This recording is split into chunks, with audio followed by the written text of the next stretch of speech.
Tenemos diputado José Luis Esper, ¿cómo le va? Fernando Fraquelli saluda. Hola, hola, ¿qué tal? Buenas tardes. Buenas tardes, muy bien. Bueno, acá estábamos con David, estamos con Daniela, analizando un poco la agenda y decimos un poco, en la agenda también está uno de los temas centrales para los gobernadores, que es el consenso fiscal. David nos dice, Esper no está a favor del consenso fiscal. ¿Por qué no? Bueno, porque habilita la suba de impuestos, habilita reducción de impuestos como los impuestos a la producción, pero también habilita la posibilidad de reemplazar estos impuestos que se bajen por impuestos al patrimonio, cuando la necesidad que hay en la gente de trabajo, los empresarios, los comerciantes, es que se bajen impuestos a nivel nacional, provincial y municipal. La gente no da más de pagar impuestos, por lo tanto, yo no voy a validar de ninguna manera un consenso fiscal donde el consenso es no tocar el gasto público y si es necesario subir impuestos, que se suban impuestos. En segundo lugar, también el consenso fiscal lo que tiene adentro es un intento de exportar a todo el resto de las provincias el modelo de impuesto a la herencia de la provincia de Buenos Aires. No en todas las provincias rige un impuesto a la herencia. El impuesto a la herencia ni debería existir porque los bienes que forman parte de una herencia ya pagaron impuesto a las ganancias cuando se generaron las ganancias para comprar esos inmuebles o esos bienes muebles que después forman parte de una herencia porque el propietario original ha fallecido. O sea, es doble tributación de acá a la China el impuesto a la herencia, por eso no debe existir. En tercer lugar, hay una suerte de excepción a la limitación del endeudamiento cuando el endeudamiento de las provincias esté garantizado por fondos, ya sea originarios de la provincia como una regalía hidrocarburífera o fondos nacionales que sean en dólares. Entonces esos fondos están exceptuados y son utilizados como garantía de deuda de los límites del endeudamiento. Y esto ya por muchos casos el pasado ha sido fuente y origen de mucha corrupción. Como consecuencia de que son recursos que no se manejan, se empiezan a crear fondos fiduciarios con esos recursos. Imagínese una provincia que puede decirle a un acreedor, mira, me comprometo a entregarte las regalías hidrocarburíferas o la coparticipación por los próximos 10 años a cambio que me des plata hoy. En parte, los fondos de la provincia de Santa Cruz, que de pronto nos encontramos con que eran menos de la mitad de lo que realmente eran, inicialmente al menos, ocurren por estas cosas. Así que no al pacto fiscal de ninguna manera. Si el pacto fiscal fuera, bueno, vamos a reducir el tamaño del Estado para poder reducir el déficit inicialmente y después de reducir impuestos, en mí encontrarían un diputado que lo apoyaría, pero en estas condiciones de ninguna manera. Ahora, los gobernadores quieren el pacto fiscal porque puede haber reducción de envíos desde la nación hacia las provincias en la nueva política económica que lanzó el ministro de Economía, Sergio Massa. A ver, vamos a poner nuestros términos. Desde, yo le diría, a fines de los 90, en los últimos 20 años, el gasto público se duplicó en términos reales respecto del gasto público que Argentina venía teniendo en los 40 años previos. O sea, veníamos más o menos en 22, 23 puntos el producto, llegó a casi 45 puntos el producto, más del doble en el 2019, ahora bajó un poquito, un par de puntos, pero seguimos teniendo un tamaño del Estado que la sociedad argentina no lo puede ni quiere pagarlo y los prestamistas tampoco lo quieren ni pueden financiar o no lo quieren financiar. Entonces, si nosotros seguimos negando la ley de gravedad, y bueno, mire, va a fracasar Macri, Menem, De la Rúa, Alberto Fernández, van a fracasar todos, porque acá hay una pared de granito que se ha levantado, repito, en los últimos 20 años, que es una pared de granito frente al cual van a chocar todos los planes económicos. Acá, si no se reduce el tamaño del Estado, y parte de reducir el tamaño del Estado está en las provincias, por lo cual claramente había que enviar menos coparticipación, pero como la coparticipación es una ley que forma parte de la Constitución, esto se requiere de un consenso fiscal con las provincias, así como hubo consenso en los 90 para financiar la privatización del sistema previsional, acá se requiere un nuevo consenso que signifique menos plata de coparticipación de las provincias para que las provincias reduzcan el tamaño del gasto público, reduzcan el tamaño del Estado, y así la gente de trabajo, la gente en el sector privado, las empresas, algún día van a pagar menos impuestos. Pero si esto no ocurre, bueno, mire, podemos hablar de los pajaritos de colores, pero nada va a funcionar en Argentina. Diputado, ¿cómo le va? Soy David Cayón, ¿cómo está? ¿Qué tal? ¿Qué tal? Muy buenas tardes. Respecto a esto, usted decía de mientras no se reduzca el Estado va a ser difícil que esto suceda. A veces da la sensación de que puede ser el huevo o la gallina, en el sentido de si mantenemos los niveles de coparticipación y se empieza a reducir el Estado, que sea al revés, en vez de bajar la coparticipación, que se mantenga la coparticipación y que el consenso implique la reducción del Estado, para que después se dé vuelta. ¿Se podría hacer de esa manera? Sí, pero las provincias, como consecuencia de que la coparticipación es una especie de regalo que reciben porque no hacen ningún esfuerzo para recaudar los impuestos nacionales, que son los que forman parte de la coparticipación, el esfuerzo es bien unitario, es bien de la AFIP. Las provincias, toda la plata que reciben de coparticipación la malgastan, no es que la gastan, la malgastan. Si las provincias tuvieran que pagar el costo político de aumentar el gasto público, recaudando más impuestos en su geografía, le aseguro que fiscalmente la Argentina sería un país muchísimo más responsable. Hoy al final nos estamos engañando, tenemos un déficit nacional que entre Nación y Banco Central llega a casi 10 puntos de producto, una bomba de tiempo, y tenemos provincias equilibradas. Ahora, ¿eso por qué es, en gran parte? Bueno, porque la coparticipación es una cosa que no tiene ni ton ni son ya lo que se les quiere a las provincias. A ver, acá ocurren además inequidades, como que el pobre de la provincia de Buenos Aires, cuando va a comprar la leche en un almacén o supermercado y paga el IVA de la leche, le está mandando parte de ese IVA a un impresentable como Infran en Formoso, que ha armado directamente un emirato, donde no le cobra un solo impuesto a sus amigotes de la provincia y se gasta todo, sus pocos impuestos y toda la coparticipación. A ver, la idea de la coparticipación de ninguna manera es la redistribución de recursos federales. La idea de la coparticipación es que se recaude o se gaste primero en función de lo que cada provincia recauda y que la coparticipación se dedique a financiar los gastos federales que se realicen a lo largo de la geografía del país. A ver, me explico. Si vamos a exagerar, supongamos que el país fuera dos provincias, Buenos Aires y Formosa. En Formosa no se realiza ningún gasto federal. O sea, casi no hay juzgados federales, supongamos, ¿no? Que no hay juzgados federales, no hay diplomáticos, no hay fuerzas armadas en Formosa, no hay fuerzas de seguridad porque vienen todas de la otra provincia que es la de Buenos Aires. Y todos los gastos federales se hacen en la provincia de Buenos Aires.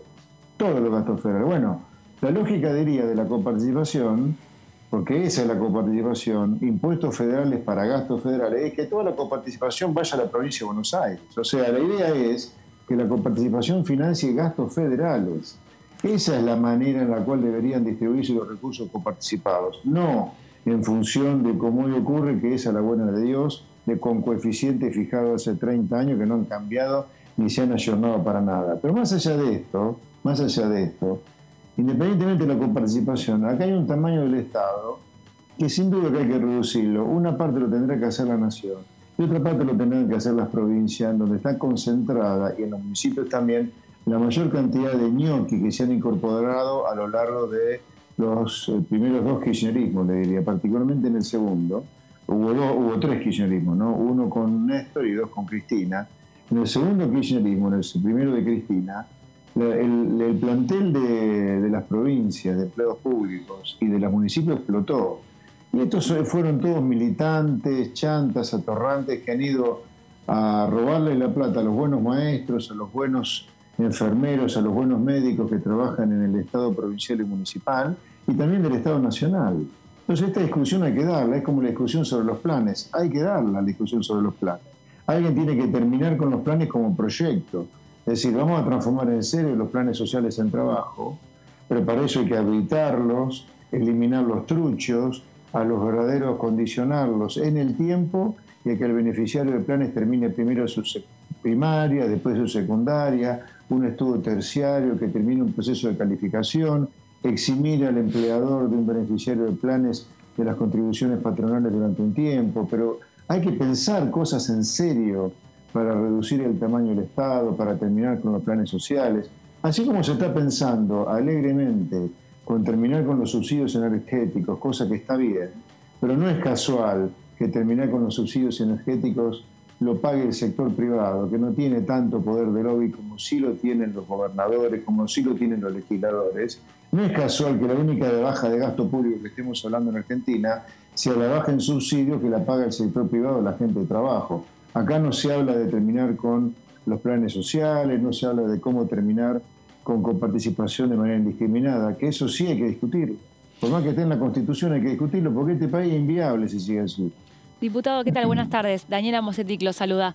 Volviendo al tema del consenso fiscal, en un inicio, en 2017, tenía un sentido contrario, ¿no? Ir poniéndose de acuerdo para ver cómo bajar los impuestos. Pero eso fue inviable. ¿Cree que fue inviable por la coyuntura? ¿Cree que fue inviable porque a ningún gobierno le conviene? ¿Cómo lo analiza? No, yo creo que, a ver, en el consenso fiscal del 17 había una idea de bajar impuestos, a diferencia de este.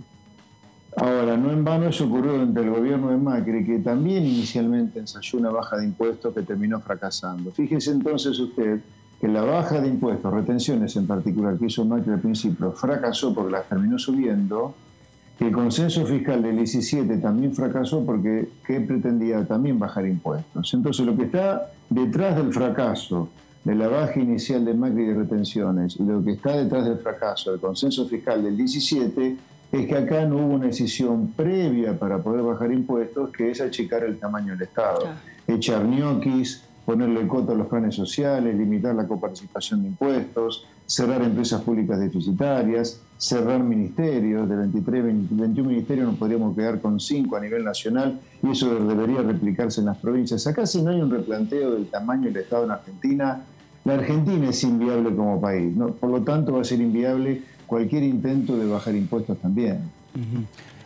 José Luis, Avanza Libertad, ¿cómo está trabajando, pensando el tema respecto a la situación de los planes sociales y cómo transformarlos en empleo?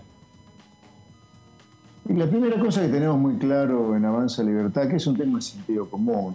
Acá lo que tenemos que cuidar como oro es la poquita cultura del trabajo que está quedando en Argentina, fruto de tantas décadas de entronizar el empleo público y posteriormente entronizar, endiosar la cultura de la cultura planera, por decirlo de alguna manera. En esa inteligencia, con esa idea de cuidar como oro la cultura del trabajo, la poca que queda en Argentina, insisto, fruto de la primera oleada de empleo público después de la crisis de la convertibilidad y la oleada de beneficiarios de planes a partir de 2002, es que uno tiene que tener claro que los planes sociales algún día usted lo tiene que terminar. Ahora, para terminar con los planes sociales, para ser serio, hay que plantearse una seria reforma de todo el sistema argentino, no solo en materia de planes, sino en materia laboral. Y también, ¿qué elige usted como motor del crecimiento económico de una nueva Argentina? Sin crecimiento económico nunca se van a poder transformar los planes sociales en empleo porque no va a haber crecimiento en empleo sostenible, que es la única manera que usted puede utilizar para terminar con los planes sociales. Aquel que le diga que llega el gobierno y termina con los planes sociales le está mintiendo. Los planes sociales truchos sí se pueden eliminar apenas uno llegue al gobierno porque eso es robo para los buenos beneficiarios de planes sociales y para la gente que paga impuestos para financiar los planes. Ahora, con los planes sociales que no son truchos, uno tiene que tener un plan para que esos planes sociales terminen siendo empleo privado. Ahora, para que eso ocurra, usted tiene que lograr que el empleo privado crezca. Para que eso ocurra, va a tener que hacer una reforma laboral, una reforma del Estado, tirar a la basura la sustitución de importaciones, ir a una economía que comercie con el mundo, y también va a tener que tener un plan específico para el beneficiario de planes, de entrenamiento, de calificación, de condicionalidad a su plan, de dar una zanahoria al empresario, como yo decía recién, de eximirlo durante algún tiempo de contribuciones patronales, dado que el beneficiario del plan hoy no está generando ingresos para el Estado por contribuciones patronales. Este es el plan para realmente terminar con los planes sociales, y hay que terminar con los planes sociales. ¿Pero por qué hay que terminarlo?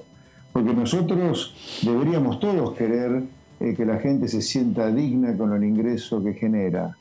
O sea, sentirse libre con el ingreso que genera. Tener un trabajo en el sector privado que le genere independencia de quién votar, independencia si quiere una marcha o no quiere una marcha. O sea, desactivar por completo esta cultura siniestra que hay con los planes sociales manejados en muchos casos por organizaciones sociales mafiosas a los cuales sí, a esas sí hay que cortar el chorro por completo. Los planes sociales hay que ir empalmándolos con empleo, los que no son truchos. Para las organizaciones sociales sí. Desde el primer día hay que tratarlo como un plan social trucho, quitarle todo tipo de fondeo, ni hablar que yo no entiendo cómo existe todavía una Secretaría de Economía Social adentro del propio gobierno. O sea, dentro del gobierno existen los que cortan la calle y los que gobiernan, una cosa de loco. José Luis, respecto a esto del pasaje de los planes sociales, hay una idea que por lo menos el Ejecutivo hace trascender, que tiene que ver con la posibilidad de que haya como una especie de empalme, como vos decías, que aquel que tiene un plan social puede entrar a trabajar en el sector privado y ese plan social forme parte del salario durante 12 meses. El resto, lo paga el empleador, que le bajan las cargas patronales para todo eso. Ese sería un buen ejemplo, digo, un buen plan para, digo, si eso pasa por la Cámara de Diputados, vos lo acompañarías, por ejemplo. Bueno, tendríamos que ver detalles, pero el espíritu está bien. Lamentablemente hoy, con los bajos salarios que existen, la persona beneficiaria de planes, si le dicen hoy, al inicio de su trabajo, tiene que elegir entre el plan social y trabajo, prefiere no trabajar. Por eso está bien, durante algún tiempo, que convivan los dos sistemas y luego deje de existir uno de los sistemas que es el plan social. Pero hoy, lamentablemente, con la realidad laboral que hay, con salarios miserables, lamentablemente hay que mantener durante un tiempo el plan social, porque si no la persona prefiere el plan social a trabajar, y acá lo que hay que evitar es que se dinamite totalmente la cultura del trabajo. Así que como espíritu me parece bien lo que está pensando Massa, lo que ha decidido Massa. Diputado, lo consulta en unos minutos vamos a conocer el pedido de la Fiscalía con respecto al juicio de Cristina Kirchner, ¿no? ¿Cómo cree que afecta esto al Frente de Todos en esta coyuntura? Digamos, ¿tiene que ver con la coyuntura o es un tema propio y personal? Usted me pregunta si el fallo que se avecina, que no sabemos cuál va a ser, ¿no? Por lo menos el pedido del fiscal. Hablemos de lo que sabemos del pedido del fiscal. Exacto. La pregunta suya es si el pedido del fiscal, que es lo que ya sabemos que existe, tiene que ver con la coyuntura. No, digo, a ver, se está creando todo como un entorno, ¿no? Que parece que se va la vida o que el Frente de Todos está en eso, trabajando, o bancando, o generando marcha, o mañana se espera que hable la vicepresidenta y realmente es un proceso que se le sigue a ella de manera personal, ¿no? Digo, ¿no se está mezclando ahí un poco? Sí, no, a ver, si Cristina Kirchner es condenada, hay que respetar las instituciones, hay que respetar la independencia y la justicia, por supuesto. Ahora, esto es lo que ha negado siempre el Frente de Todos, ¿no? Ahí el Frente de Todos ha hecho todo para dinamitar cualquier atisbo de independencia y la justicia, así que me parece lamentable, y como diputado le digo, me da vergüenza lo que mis colegas en la Cámara del Frente de Todos han publicado en el día de ayer por Twitter, solidarizándose con su jefa política, la expresidenta Cristina Kirchner, actual vicepresidenta, si eventualmente fuera condenada. ¿Qué persecución política? Si Cristina Kirchner es chorra, así como el chorro tiene que ir en cana, ojalá que reciba todo el peso de la ley, además, por supuesto, porque debería ser una medida ejemplificadora. Si choreó, que termine presa. Ojalá que sea así. Y eso generaría también, a ver, cierta repercusión, puerta hacia adentro del Parlamento Nacional. Sí, seguro, bueno, con la actitud que demostró ayer el Frente, digamos, el Frente de Todos, el bloque del Frente de Todos en diputados, solidarizándose con su jefa política frente a una eventual condena de la justicia, bueno, obviamente que esto va a traer problemas en el funcionamiento de la Cámara, porque diputados como yo vamos a ser férreos defensores de la independencia de la justicia y del fallo que decide la justicia. Si el fallo de la justicia es condenar a la señora Cristina Fernández de Kirchner, ojalá que se le saquen los fueros y que termine presa, para dar un ejemplo que no se puede usar a la política para enriquecerse. La política tiene que ser vista como una actividad de servicio al pueblo. Hoy tenemos un pueblo muerto de hambre, que no llega a fin de mes, aterrado por la falta de seguridad, y tenemos políticos como la señora Cristina Kirchner y todo su séquito absolutamente enriquecido y viviendo en casas de cristal, en castillos de cristal. No, basta. Basta esto de que la política está tan escindida de la sociedad que puede vivir en los mejores lugares, con jubilaciones de recontra privilegio, no ser condenada, no. Nosotros somos ciudadanos que lo único que hacemos es servirle al pueblo. ¿Cómo usted en la actividad de servirle al pueblo la va a transformar, a degenerar en una actividad de enriquecimiento ilícito y encima destrucción de la moral, de la psiquis y de la seguridad del pueblo? No, de ninguna manera. El fiscal ha demostrado mucha profesionalidad y hace muy bien en pedir la condena que está pidiendo, y ojalá que la justicia la condene, el Parlamento le quite los fueros y Cristina termine presa, porque sería un gran ejemplo de que en Argentina se terminó la impunidad alguna vez. Impunidad que nos sigue por lo menos, desde el atentado de la AMIA y la Embajada de Israel hasta acá. Estamos hablando de ya varias décadas, ¿no? Respecto de esto que decís, José Luis, esta es tu primera experiencia como en la política y tu primera experiencia como legislador. Sí. ¿Qué conclusión sacás hasta ahora de, olvídate de kirchnerismo, no kirchnerismo, macrismo, pro, digo, Sí. qué conclusión, digo, vos venís del sector privado, qué conclusión sacás hasta ahora de la experiencia política?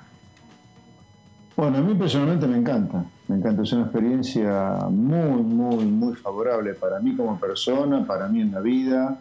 Estoy feliz luego de haber estado toda la vida diciendo lo que dije en el sector privado, poner esa misma voz que siempre dijo lo mismo como disco rayado, que tenga el amplificador que significa estar en política. La verdad que estoy muy contento. Mira, el único motivo por el cual yo me metí en política, ya casi los 60 años con mi vida hecha en un montón de sentidos, es para aportar a que este país no termine siendo una villa miseria gigantesca como va a terminar si no cambia. Y a mí me encanta, a mí no me provoca ningún celo, al contrario, me da alegría que Macri copie palabras nuestras de los liberales, como que ahora quiere cerrar aerolíneas, cuando hace un tiempo ni se hablaba de esto, cuando se habla de bajar el gasto público porque la gente no da más de pagar impuestos, cuando la red habla de reducir el déficit, cuando Patricia Bullrich habla de una reforma laboral, que grandes representantes de la vieja política, estos grandes portaaviones que son, como por ejemplo Juntos por el Cambio, estén hablando de las cosas de las cuales los liberales hablamos en el llano desde hace décadas y décadas, a mí me da mucha alegría y te diría que le da mucho sentido haberme involucrado en política. Para esto me involucré en política. Primero, para que haya cada vez más voces hablando de las cosas de las cuales nosotros hablamos, que es puro sentido común. Y después, si la situación se da, ojalá que se dé, pero si no se da, para mí es un problema de segundo orden poder protagonizar ese cambio del cual uno ha hablado tantas décadas antes de hacer política. José Luis, gracias por estos minutos para con Diputados Televisión. No, por nada, un placer, muy buenas tardes. Gracias, buenas tardes. Bueno, ahí estaba el diputado José Luis Espert del bloque Avanza Libertad por la provincia de Buenos Aires. Nos vamos